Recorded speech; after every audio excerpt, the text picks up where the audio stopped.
안녕하세요. 박원경 변호사입니다. 이번 시간에는 증거보전 신청에 관해서 살펴보도록 하겠습니다. 증거보전 신청이란 게 뭐냐?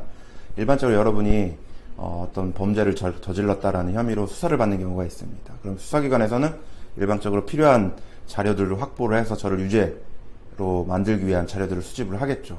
그럼 피의자는 나름 그게 아니다, 사실과 다르다, 이런 억울하다, 이런 식으로 하겠는데, 더 적극적으로 내가 무죄라는 그런 증거들을 적극적으로 먼저 확보할 수 있는 이런 방법도 법에서는 규정이 되어 있습니다.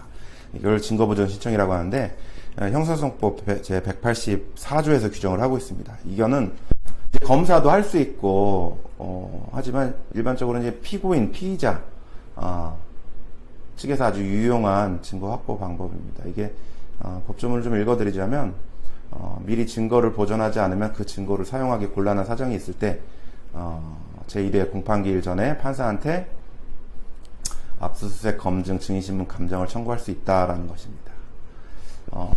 쉽게 좀 설명을 드리자면, 수사기관에서는 수사를 할 때는 이제 피의자가 유죄라는 증거뿐만 아니라 혹시라도 무죄가 될 수 있는 증거들도 모두 골고루 수집을 할 의무가 있습니다.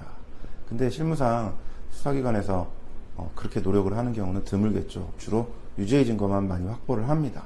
그러다 보면 피의자 입장에서 일차적으로 이런 증거들도 있다, 좀 확보해달라. 가령 CCTV나 이런 것들은 여러분도 한번 확인을 해보시면 알겠지만, CCTV 보여달라, 어디 아파트 주차장이나 관리사무실에 얘기를 해보십시오. 보여주질 않습니다. 요즘 개인정보다라고 해서 법원이나 수사기관의 어떤 명령서나 결정문, 판결문이 없으면 보여주지 않는다라고 보통 합니다. 그러면 확보를 수사기관의 도움을 받지 않고는 확보를 하지 못하거든요.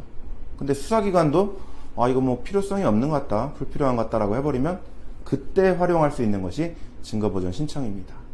근데 계속 보존이 되어 있는 자료라고 한다면 증거보전 신청이 받아들여지지가 않습니다.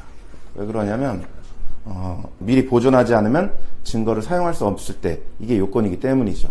그래서 일반적으로는 이제 보존기간이 짧은 증거들, CCTV 증거나 혹은 어떤 온라인 어떤 방송 매체에서 보관하고 있던 어떤 영상물이라든지, 시간이 지나버리면 덮여 쓰여지거나 지워져서 나중에 확보를 못하는 것들, 이런 경우에 이제 확보를 하는 방법으로 증거보전 신청을 할 수가 있습니다.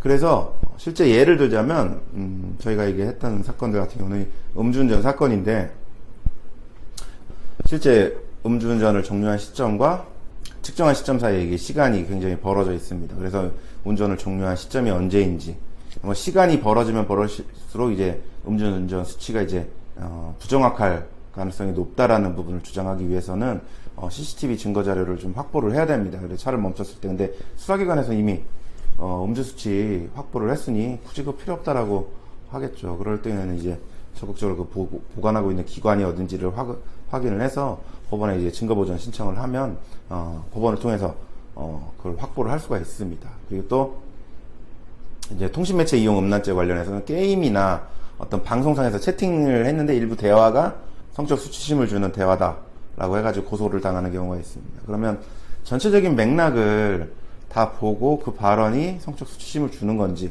성적 목적이 있었는지를 판단을 해야 되는 것인데, 이제 고소할 때 피해자 측에서 이제 고소인이 일부만 제출했다고 하면 전체 맥락을 확보를 해야 되지 않겠습니다. 근데 수사기관에서 그걸 확보를 해주면 굳이 필요가 없을 텐데, 그걸 확보를 해주지 않고 있다라고 한다면 적극적으로 피의자 입장에서 무죄를 받아야 되니까 그걸 확보를 할 필요가 있습니다. 그리고 또 일반적으로 그런 대화나 이런 것들은 장기간 보존이 안 되는 경우들이 많습니다. 그래서 일정 기간 지나면 삭제되거나 이런 경우들이 많기 때문에 법원을 통해서 신청을 해서 확보할 수 있는 방법이 있습니다. 우선 절차는 이 부분은 일선 변호사들도 잘 모르는 경우도 많고 해보지 않은 경우도 많이 있습니다. 그래서 그걸 잘 아는, 해본 적이 있는 그런 변호사한테 의뢰를 하는 게 가장 맞을 것 같습니다. 그래서 이제 관할 법원은 경찰서가 있는 거기 소재지 법원이 보통 일반적으로 됩니다. 그래서 증거보전 신청서를 작성을 해서 제출을 해야 되고, 신청서에는 어디에 어떻게 보관되어 있거나 어디에 어떤 증거를 이런 식으로 조사를 해달라, 혹은 압수를 해달라, 혹은 문서 제출 명령을 해달라, 혹은 누구 증인을 언제 어디서 증인신문을 할 수 있게 해달라, 이런 식으로 신청 취지를 적어야 되고요. 그리고 이제 신청 이유를 좀 적어야 됩니다. 신청 이유에는 이 사건이 어떤 사건이고 지금 어떤 내가 수사를 받았으면 어떻게 수사가 진행되고 있으며 이게 어떤 증거가 이 사건에서 중요한데 이걸 입증하기 위해서는 이걸 확보를 해야 된다. 그리고 더 중요한 거, 시간이 지나면 이 증거는 확보되기가 어렵고 사용하기가 곤란하다. 이 부분을 이게 쭉 적어서 제출을 해야 됩니다. 저희가 실제 해보니까 신청의 인용률이 굉장히 높습니다. 그리고 또 법원에서도 미리 확보하지 않으면 이게 삭제될 위험성이 있다 이런 부분을 적극적으로 소명해서인지 신청을 하면 거의 일주일 안에 거의 결정을 해줍니다. 결정을 하면 그 이후에 후속 조치들을 하겠죠. 보관하고 있는 기관에다가 결정문을 보내서 그거 법원으로 보내라 라고 할 수도 있겠고 혹은 누구 증인신문 할 수 있게 언제 진행하겠다 이렇게 할 수도 있습니다. 그래서 이런 식으로 이제 증거 확보를 해서 진행을 할 수가 있다라는 점을 좀 알고 계시면 좋을 것 같습니다. 일방적으로 수동적으로만 수사 절차에서 임할 게 아니라 적극적으로 좀 증거를 확보를 해서 하는 경우들이 있다라는 것입니다. 실제 저희가 이제 증거 보전 신청해서 결정을 받아서 확보를 해보면 그 증거 가지고 무혐의를 받거나 혹은 무죄 판결을 받는 데 있어서 굉장히 요긴하게 쓰이는 경우들이 많이 있습니다. 영상 요 정도 마치고 본 영상과 관련해서 궁금하시거나 혹은 이런 영상을 좀 제작해주면 좋겠다 라는 부분이 있으면 댓글로 좀 남겨주시면 저희가 보고 반영하도록 하겠습니다. 감사합니다.